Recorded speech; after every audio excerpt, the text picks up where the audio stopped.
Good afternoon and welcome to the third in the six-part series from Micro Focus on enabling us to better understand enterprise security. What is it? Where does it fit in? What happens when we've been hacked? And how do we avoid that in the future? Well, talking about being hacked, today we are joined by Andrew Whittaker, who is the Sales and Services Executive from Altron. And I'd like to say thank you for joining us today, Andrew. It's a real pleasure to have you on our podcast. Before we dive into the meat, 17 years you've been married to Altron.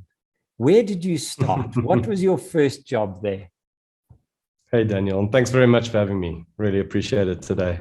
Yeah, 17 years, been a long time. And obviously, cybersecurity has evolved tremendously in those 17 years. In fact, when we started at Altron with cybersecurity, it was actually automating mundane IT operations actions and trying to reduce the manual overhead. But reducing manual overhead started meaning taking out human errors. And eventually we realized that actually what we were doing is improving security, reducing risk, and ultimately helping organizations govern. You mentioned Altron. Altron made an acquisition of the company that I've been part of for those 17 years, a company by the name of Abusha. That acquisition happened in March 2020. And Abusha, over the preceding years, since the early 2000s, had been focused on how we manage people and their access to IT systems. So you can imagine you typically approach that from an automation perspective, but much later on, with the advent of international legislation like Sarbanes-Oxley and others, there became very real security and governance requirements for managing who has access to what. And from there blossomed a range of additional services that we offer for managing people and their data, now with the advent of Popia. And in, as I said, 2020, Altron was on the search for a strategic entry into the security market. There was lots of different security capabilities within Altron as a group. You know, we're a big global group, large global system integrator. But we didn't have a dedicated standalone security practice. It was sort of foundationary in all of our different opcos. And Altron wanted to consolidate that into a central capability that would lead the charge for security across the group. And Abusha was a great way for them to do that. So they acquired Abusha last year in 2020. I'm very excited to also tell you today that we've just concluded this week our acquisition of LawTrust. And together, Abusha and LawTrust create one of the biggest security capabilities in Southern Africa for managing people, access, security. It's really going to be an exciting journey going forward, and we're excited for ourselves and obviously for the opportunity presenting to Altron. Amazing. Congratulations. That's always brilliant. And I hope the cultures get to meet. I mean, that's the most difficult part of this, is just getting the cultures to fit. Do you have a strategy around that you would use as an executive? Interesting that you mentioned that. Very interesting that you mentioned that. You know, when Mr. Ntetu Nyati, who's the CEO of Altron, approached us back in 2019 to begin discussions around our acquisition, the very first thing that was on his mind and ours was culture. Because exactly as you say, culture is a thing that's going to make or break an integration. We spent a lot of time in our due diligence of each other, taking a look at the corporate fit between Abusha and Altron. And it was exciting to see Ntetu's vision for the One Altron strategy and putting the staff, the people, and the culture first. And it resonated very strongly with our drive as well. And equally with LawTrust, through the acquisition process of LawTrust, that's something we've put first and foremost. Abusha and LawTrust have always worked very closely together in the past. Cybersecurity in South Africa is a really close-knit family of people. And I think there really is a really good cultural alignment. But, you know, the pressures that we have in this country around cybersecurity skills, they're so portable, they're so in demand globally. You've got to put the people that work in your company first. And now that everyone's working from home, mental health, thinking about people and their approach to the work and the job that they have is things that we've never really had to put foremost in mind. And those are the things that we've been grappling with over the last 3 months. I think you've hit the nail on the head. We are grappling with these things. And as executives, sometimes there can be a divorce between you and the real world. How do you stay in touch with what's going on with your team? And do you have any advice on that for other execs? Yeah, I didn't introduce myself. So my responsibility at Altron Security is for both sales and services. And that's an interesting dual responsibility. And that's because what we sell from a cybersecurity perspective is never in a box. It's not shrink wrapped. There's no one size fits all for a customer. Almost always these solutions are bespoke, involving some level of technology to assist us with automating the security control that we want, but also a lot of people to be able to embed that security control, initially in the implementation process, the business change management, but also in the long term to actually operate these security controls. This is not email security we're putting down. The kinds of things that you put in place when you've been breached typically require fine-tuning over time and administration configuration. My responsibility is not only to lead the sale of that, but also the successful delivery of that at customers. And that keeps so you're myself invested. and my team, exactly, 100%. You're invested. So myself and my team need to be involved with the customer, understanding their requirements and seeing those through to conclusion. Now, we've spoken about culture, and you spoke about it quite passionately. You look after the skills, you look after the people. You're probably interviewing a couple of people, but then you're going to the front line and into customers as well. Do you see the culture come out quite strongly when there has been a breach? And can you point out when you walk in, can you see, oh, this is a little bit toxic, or wow, this is good, this is healthy? And what are the differences? Yeah, you hear a mantra that cybersecurity professionals, chief information security officers often say, which is prepare that you're already breached. Don't plan for the breach, prepare as if you already are breached. But I in my experience, often when you arrive there, you typically see people deer in headlights. Most people are bewildered at that time. Especially, in mid-tier South African corporate world, these things are complex. These challenges are very difficult to grapple with. And whilst there is most recently a lot of attention at board level on these topics, I think many organizations are still trying to play continuous catch up. The IT landscape evolves so quickly. It was only 4 years ago that people seriously started looking at migrating to cloud. Today, everyone's working at home. Everyone needs to access cloud services. It's an absolute mandatory requirement across corporate South Africa. It's only been 12 months that it's been like that. If you're making changes that quickly to an IT environment, it's very difficult to keep up with the security elements of it. So I think most people, as you say, are caught unprepared, even though they wouldn't like to be. But look, I think the aim of the topic today is to get across how a couple logical steps of making sure that your organization continues to function from a business perspective in this situation, making sure that you understand what happened and make sure that you communicate timeously as required by legislation. And then looking back and figuring out what you can do better are really just the simple steps that any company needs to take to get out of the situation. And we're lucky in South Africa is that we have some really mature companies that are able to hold your hand and get you through it. Altron Security is one element of that. We're there to help you ensure that you have lasting change in your organization and the right security controls to see you into the future. But we have other organizations that we partner with that can help you with the communication or the forensic analysis immediately post-breach. So let's go into that. So what are the immediate next steps? We understand there's a breach. It comes out, someone knocks on your door and says, oh gosh, the Huns have got past the gates. Now what do we do? And maybe we can categorize that into two different paths. There's the catastrophic attack where damage has been caused and your primary concern now is about continuity. And I'm thinking about some of the recent ransomware attacks that we've seen that have taken, for example, the South African ports offline for days on end. And then there is perhaps the more common data breach. Perhaps one individual with too much access made a mistake and his endpoint got compromised, and that happened to have some customer sensitive, personally identifiable information on that. Perhaps the blast radius is far less, but equally there could be certain legislative requirements. So there's different paths that you would follow. But I think no matter the path that you're going to follow on, your first and foremost concern is going to be on continuity, right? We need to keep the ship on course. Yes. So if there is a very large blast radius in the attack, certainly we're going to be implementing business continuity processes to ensure that the company can continue to function. Beyond that, then, we need to, especially considering legislation now with the advent of POPIA, things are serious in South Africa, right? You lose someone's data, you need to tell them, and you need to tell them timeously. And there's a regulator that has teeth that's going to impact your business if you don't do these things. So you need to understand what happened.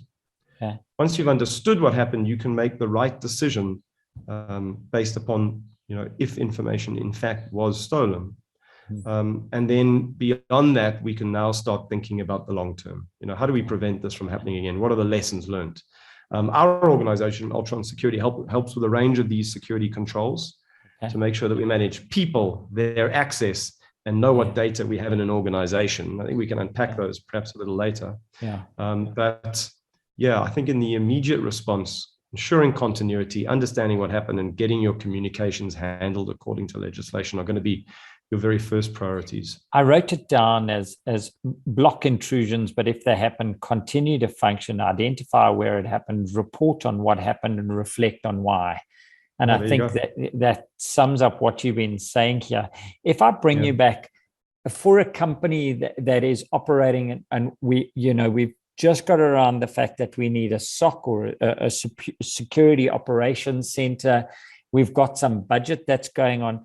Do you give a paint by numbers, a plan that they can follow, a breadcrumb, or is everybody making up their own response plans that are out there? Well, I think, as I said earlier, there's really going to be two responses. One is for that very large attack, which hopefully is coming few and far between. And typically this is going to be a state-sponsored or highly funded attack for a very particular purpose. Or there's the data breach, which is far, far more common. And I think according to those two paths, absolutely, there is a cookie-cutter approach to follow for those. Many of this can be done by yourself, making use of your own internal services. But where required, there's great partners in South Africa that can help guide you through each phase of those. Typically, those partnerships, I'll give a shout out to SensePost. We've used them recently in a breach. Great South African company, now part of Orange Cyber Defense in Europe. And they have, some fantastic forensic analysis services available. Maybe I can give you this example. I can't mention customer names here. But we recently had a customer that phoned us up on a Monday morning to say, unfortunately, one of their developers has come to work this morning, told them about this ransom note that they found inside of a database that they were using on their laptop for development purposes. They'd taken their laptop home, they were working from home, probably didn't think too much about what they were doing, but extracted a production data set of customer information, was working at home on this. And when they woke up the next morning, the database was empty and there was a note left in the database saying, I have your data, please deposit this many Bitcoin in this wallet. Now, obviously that is of significant concern. Yes. Additionally, it wasn't their data. This was a company who was delivering services for a multinational company. And many of these citizens were European citizens. So this wasn't just POPIA, this was GDPR. European privacy legislation, which carries as much, even more teeth, perhaps, than the POPIA legislation. So they need to make some fundamental decisions. Do they communicate this to the customer? How quickly do they do that, etc.? So we needed to understand what was happening. So we partnered with our good friends at SensePost, who were able to help us with the forensic analysis on that laptop. At the same time, we gave them some good advice about, get your communications done, which they did. And informed the chief data privacy officer at that organization. And whilst the investigation was happening, held back perhaps on informing the regulator and the data subjects. What was amazing to find is that this is a very common tactic. This is the new ransomware. Call on legislation, make people petrified of the fact that they're going to get a GDPR or a POPIA fine. At the end of the investigation, taking a look at all the ISP logs and what was happening on the network card of that laptop, nothing left that laptop. The laptop was port scanned, some default username and password were used to log into the database. The database was dropped by a script and a message was left. And this was probably being done at scale across the internet. No one actually knew what was there. There was just a hope that maybe there was some GDPR sensitive data. So, understanding what happened is vitally important. And knowing if the data was stolen actually or not can make a significant difference to your attack. So there's specialists out there in terms of forensically understanding what occurred. There's specialists out there in terms of your communication strategy, both to data subjects, because obviously in South Africa now with the advent of POPIA by law, if you have a breach and lose someone's personally identifiable information, you do need to inform them. And then, obviously to your stakeholders, right? Yeah. As a board, they're going to be very concerned about this. But yeah, there's good partnerships in South Africa to be able to help companies that can assist you with that. And obviously from Altron perspective, we can look beyond there and see what are the things that you really should have had in place to prevent this in the first place. Yeah. Andrew, that is amazing. I really enjoyed the fact that you are highlighting specialists in specialist areas. So it's not expected to be a one-man team. Yeah. Who pays for this in your world? Who pays for the cleanup, the oil spill that's happened? Does it sit at the C level? Is it sitting in IT? Is it sitting in security? And who do you traditionally report to in the customer? Who does your team report to? I suppose there's two kinds of buckets of organizations. There's those that have a dedicated chief information security officer function, and typically they'd play an interlock up to the board, feeding everything to the board and then representing back down to the various stakeholders inside the organization. They're going to be involved in remedial activity. Obviously, the security office in that situation would carry the funding for that. But obviously, often out of budget funding would need to be made available from the board. I think we'll talk about more medium-term remediation. Yes, that learning and that kind of learning and we're seeing a lot of that happen in South Africa at the moment without a breach actually occurring in the first place. Awesome, brilliant. Boards are paying a very particular attention to a number of critical security controls that needs to be in place. Of course, there's also the mid-tier organizations who don't necessarily have that chief information officer role. So in those situations, there's typically going to be a committee for risk and governance coming from the board, mandated by a number of executives. So people like your chief information officer and your CFO. And typically in that situation, they'd be involved. But, those are the organizations that are going to need some handholding through these processes. Again, the skills are available in South Africa, a lot of very experienced individuals that can guide you through some very tactical steps to get it done. So, Andrew, it's very tempting. I know I'm staying on course because we're talking around a topic, a breach has happened, and what do we do here? But if you had to have 3 items on that IT security strategy document, what would those 3 items be that would prevent a breach happening? Sure. So first and foremost, if we look at a breach, no matter the breach that occurred, the commonality that we find, the weakest link in the chain is you and me, Daniel. It's the people in the company. You know me, right? So well, so quickly. But for a long time, we've complicated security, thinking about a plethora of security things that we need to have in place. But first and foremost, the people that are making use of IT need to be informed, need to have awareness campaigns of just the importance of their username and password, right? Then beyond that, we can look at a number of security controls that better manage what access those people have, because that's who the bad guys are coming after. They're coming after you and me. They want our usernames and passwords. And once they got them, they get some level of access. Okay. The first thing we need to do is make sure that that is the most minimal amount of access. Okay. So we need to have a concept of least privilege in an organization, and we need to have some kind of identity governance platform to be able to get line of business to, on a regular basis, pay attention to what their direct reports have. IT can't possibly be responsible for managing who has access to IT systems, because what on earth do they know about the business people that work in an organization and what kind of access they need? Yeah. So security should be providing the business processes to line of business that they can know what their direct reports have, and always be making sure that that's really of the most minimal. If we're doing that, then the second thing that we need to do is worry about all the systems. You'd be blown away to know that 50% of user accounts and access in many systems aren't for the people. It's for an application to log into its database. Yeah. If you unpack Microsoft Active Directory, guaranteed 50% of the stuff in there is for backup 01. Yes. And no one knows who's got that username and password, and guaranteed it can read every file on every file server. Right. So we need to worry about those guys as well. So security controls like privileged account management tools, which are specialist capabilities to be able to lock away the username and password of these shared accounts DBA into a admin virtual vault 1 star. and putting it in a little vault. And if somebody wants it, you can check it out for a time period. Yeah. But if something bad happens, we knew it was Daniel who had that username and password at that point in time. So really, those are two critical controls: identity governance, privileged account management. Gotta have them.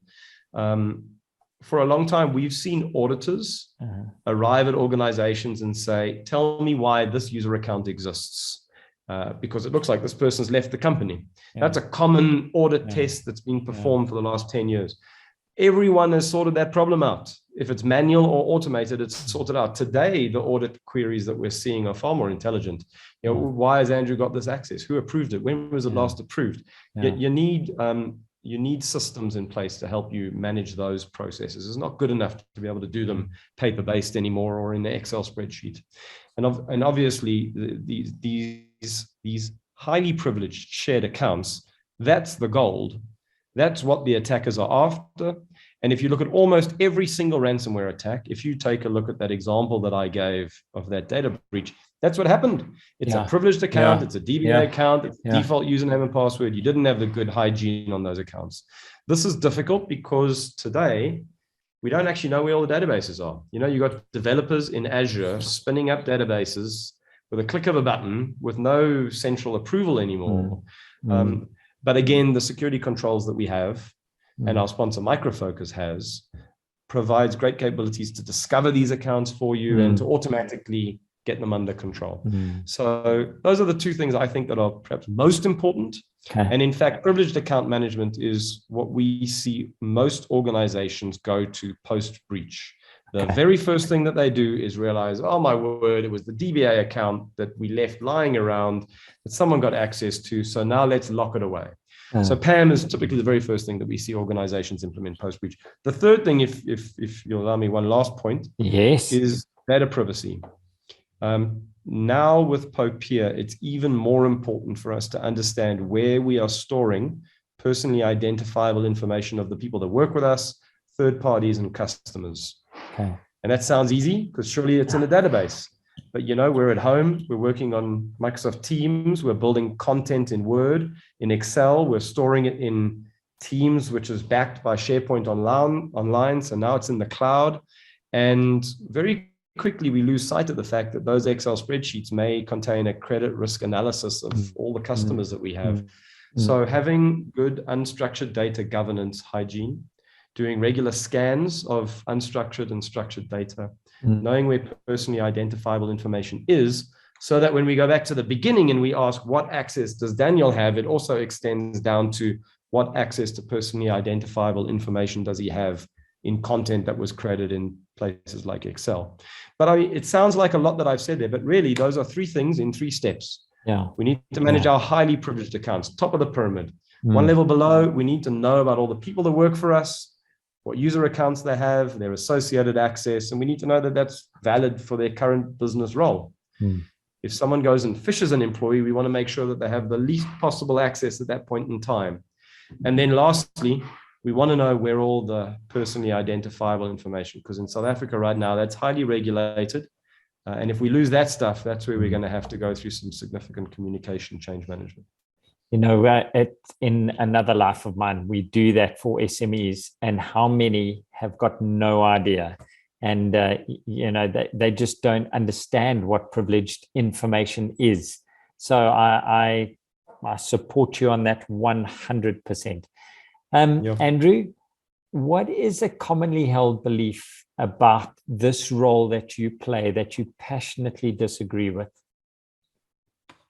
Sure, you said you were going to throw a left field question. I think there are many organizations in South Africa that are technology resellers. You can go to them to get a shrink wrap box, like I mentioned in the beginning. But the reality is that there is no one size fits all solution in this space. And the partnering, the strategic partnering that you have with a customer or with a service provider is absolutely essential. The cultural fit, we talked about it earlier, you know, inside of a company, but even when creating a service provider relationship, the cultural fit needs to be there. You need to understand each other. You need to understand each other's goals and desires from the investment to be able to actually achieve a sustainable solution. So I think one of the misnomers in these roles is going back to, the 90s of selling IBM equipment. Yeah, we're all box droppers. Yes, we want to make sure that you buy. But the reality in this industry today is that these things are expensive. The investments are significant. And our community is really small. And word of mouth is vitally important. And if you are not delivering on the value and ensuring the long-term sustainability of these technologies, and that's a common problem. So it's really a common problem that we see in cybersecurity. We talked about the skills gap. That's a global problem. There's not enough cybersecurity resources in the world. There really aren't. Some number of great initiatives in South Africa, one of them spearheaded by ABSA, one of our customers, to create from the ground level up cybersecurity skills. But nonetheless, they aren't there today. So often the security capabilities that we implement struggle a year down the line because they need to be oiled. They need to continue to function. And our customer organizations many times don't have those skills themselves. So something that we've been grappling with for the last 2 years, and I believe we've got right, is to find price appropriate capabilities for organizations, both in the mid-tier and enterprise sectors, to be able to get long-term viability, sustainability, value from these technologies. I love that. There's my soundbite. Price appropriate capabilities to add value to your business. I really like that. Can I add one point to that, Daniel, if you'll just allow me? I mean, value. Security has been a grudge purchase. It's been a grudge purchase forever. How do you sell someone on the risk of this conversation we're having today happening? It's a horrible way to sell. Fear, uncertainty, and doubt. It's the old insurance way of selling, right? But you need them. So the balancing act that we need to have in cybersecurity is how we create value with these cybersecurity controls. And there's many ways that we can do that. So there's a big drive at the moment for passwordless authentication. It's a new topic that's come about in the last 12 months. But just think about the passwordless authentication value proposition where a person doesn't have a username and password anymore. You want to log into your computer, you have a biometric, a phone, and a QR code on your screen. And to log in, you scan the QR code, put your biometric on your finger, and you're logged in. Now, this is great for the workforce. It makes a good workforce experience. It improves security because you can't be phished anymore. Your credentials can't be stolen. And don't let me going about the customer use cases, because when I now start rolling this out to the consumers of the service we're selling, it's a far better digital experience for organizations. So value-based selling, not just resolving risk, really is the future in cybersecurity. Andrew, where do you self-educate? Where can our audience get to your level of understanding of this marketplace and what to do after a security breach, or about security in general? I suppose three things. Firstly, in the cybersecurity space, we've been blessed with a number of non-vendor technology-specific certifications and accreditations, things like CISM, and obviously the much larger certifications like CISSP, etc. Those foundational security capabilities are vitally important. It may be contentious. I know a lot of people think CISSP is something of the past, perhaps, but the knowledge required in cybersecurity is vast. That's one of the reasons it's such a difficult industry to get into, because you need to understand the difference between a database in Azure versus a database in Amazon Web Services. The way we secure these things is vitally different, and just understanding those concepts are massive technological hurdles for people. So we are lucky that there are some great CompTIA and CISP-based foundational educations that you can take. And of course, platforms like Udemy make these very affordable to be able to self-learn those concepts. And then the internet is just a wealth of knowledge, being able to research these topics. There is something I'd like to mention at the end that really wraps up, I think, everything that I'm talking about, which is zero trust security. But before I talk about zero trust security as a topic, talking about education, it's fascinating that the US Department of Defense in February of this year, put together a white paper on the reference architecture for the US federal government on zero trust. Yeah. And zero trust encompasses what I consider all of the critical security controls that are required in a modern organization if you really want to try and not have a breach happen. It means knowing about identities. It means knowing about who's got access to what. It means managing privileged access, understanding your data, understanding data flowing in your organization. It talks about all the great concepts. And the US federal government wants to implement zero trust, and they've built this architecture. So if anybody wants to do their own research on many of the topics we talked today, go and look at the US DoD Zero Trust Reference Architecture published in February of 2021. And it's a long document, but I mean, it breaks in really simple terms a vast series of concepts and links them together into a very easy to digest for executives, managers, and technical individuals on how to implement these capabilities. So they exist, they're out there on the internet. You don't even need the certifications. There is open source knowledge out there to be gained. Well, Andrew, I've also read on the internet that the earth is flat and that they saw an angel flying down William Nicol. So, you need guidance. You need guidance around that. And I really like the credibility that you're adding to it because it comes from the DoD. For a young person who's coming into this market, who is tech savvy because they've grown up with it now, what advice would you give to them to get into this space that they can be a useful asset to an organization in a security space? What's your elevator pitch for getting into your area, and what advice do you have for them? So twofold. Firstly, great decision. I mean, this absolutely is the most high-paced, frenetic, innovative industry that you could possibly get into. So I love that. If you're even thinking about it, I strongly advise to do it. Secondly, we've spoken many times now in this chat about the skills gap. It's a place that desperately needs the right-minded individuals. And then lastly, this is something that is clearly a priority for companies like Altron, for companies like the banks in South Africa, and all of them, us included, are running very structured graduate recruitment programs and even internships to be able to take individuals with the right entrance criteria through a structured learning approach over a 12-month or even longer period with on-the-job training at customers, at banks, to be able to really get that experience to be able to promote yourself as a cybersecurity practitioner. As I said, you need a vast set of experiences, and a lot of those experiences really are gained, on the ground, learning from the situations as they occur. Well, what did they say? ABSA's running a cyber. What did they say? Experience is what you get right after you need it.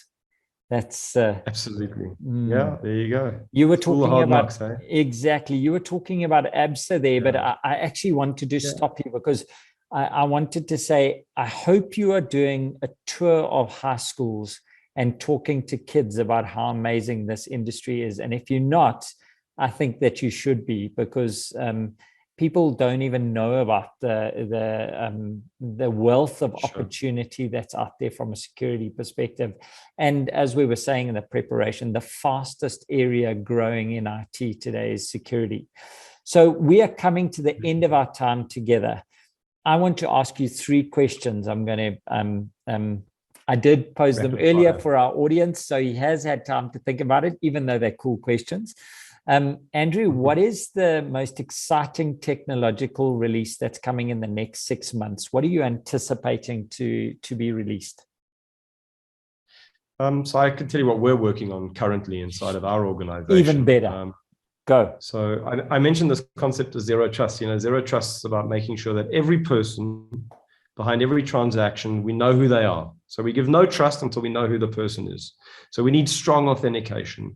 We need to ensure least privilege. We need to manage the accounts that are highly privileged in our organization. These are all things we do today. Zero trust also talks about managing data and data privacy, and these are things that we're doing today. The thing that we are currently not doing today that we are wanting to take to our customers is how do we all of a sudden provide a perimeter where someone is trusted and someone is not trusted. In the old days, if you plugged your laptop into the network, it meant you were inside the building. You had an access card, you got into the building. So we trusted you. So if you plugged your laptop into the network, you had unfettered access to the network.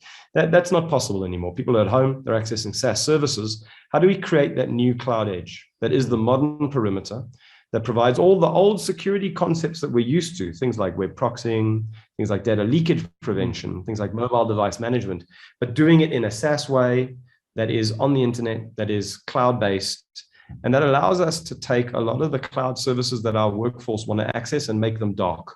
And the only way we can get access to them is through our corporate perimeter that is hosted on the internet or all over the internet, available globally. People were trying to do this with the concept of VPN many years ago. This is the modern evolution of that. So we have 3 practices in Altron Security: our identity security practice, our data privacy practice, and most recently, our cloud edge security practice. And I'm really excited to see how that's going to evolve over the next few years. Outstanding. That cloud edge, are we talking about edge computing, and we're talking about IoT and security all around there?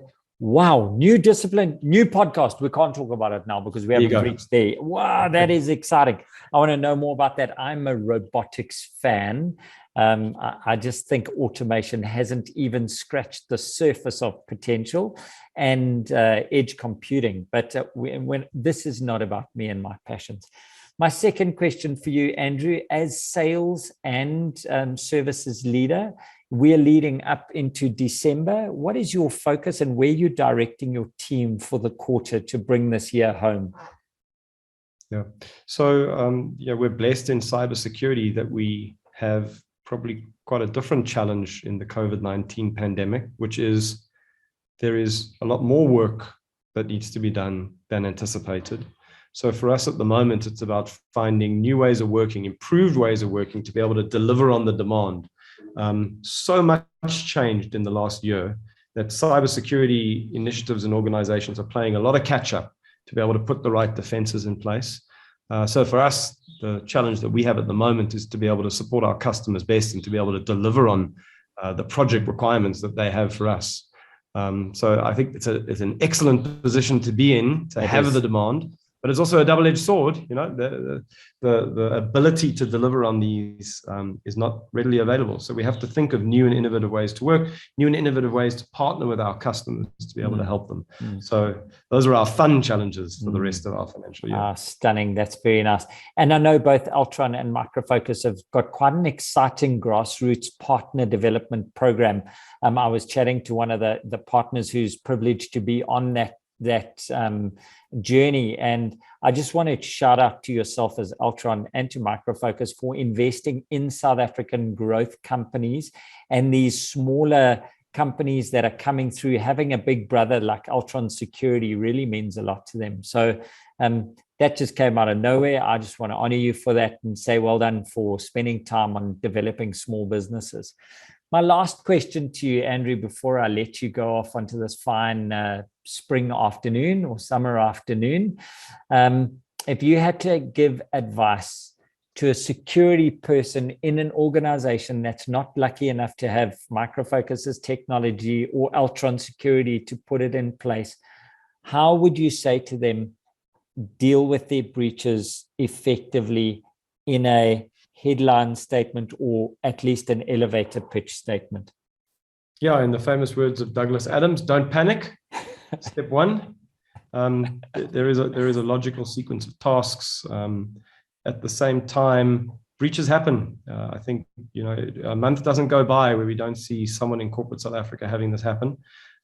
Make sure you understand the legislation and your obligations under legislation like POPIA of notification of data subjects. And lastly, spend the money on understanding what happened, because it's not always at face value immediately visible what occurred. So Excellent. Spend the time to do the forensic analysis, understand what occurred, and then take the necessary appropriate steps. The companies that will partner with you from a forensic analysis perspective will typically give you that advice as well as to the path that you should be on from a communication strategy. Excellent. Andrew, thank you so much. Thanks for your time. Thanks for your wisdom. And thanks for bringing us back on track so often. I really appreciate it. It's a difficult one because I know that you can prevent these breaches if you talk to someone like yourself and you put the right safeguards in place. But being able to respond in a logical, calm manner is maybe when people should really reach out and speak to your team. Any last words before we end this session? I really appreciate it. It's been a lovely conversation, Daniel. Thanks very much. And obviously also thanks to Micro Focus. We've partnered with them since the inception of our company. So we've been around 17 years and we've been partners of Micro Focus since. It's been a wonderful journey to be partners of them. And I'm very grateful for them organizing this series of podcasts. It's very informative. I'm enjoying listening to them. So thanks to them for that. Thanks, Andrew. From my side, Daniel Robus, it's really a privilege being on this Micro Focus security journey. As the least IT aware amongst all of the participants, it's great for me to know about these things. And what I've really taken out of today's session with you, Andrew, is the emphasis is on don't panic. You have a plan that you can execute. And if we take anything out of that, that would be outstanding. So to all of our audience, we are going to go on to episode 4 quite quickly, but we'll let you know more about that in the next one. Andrew, thank you for your time. Have a great afternoon and bye-bye.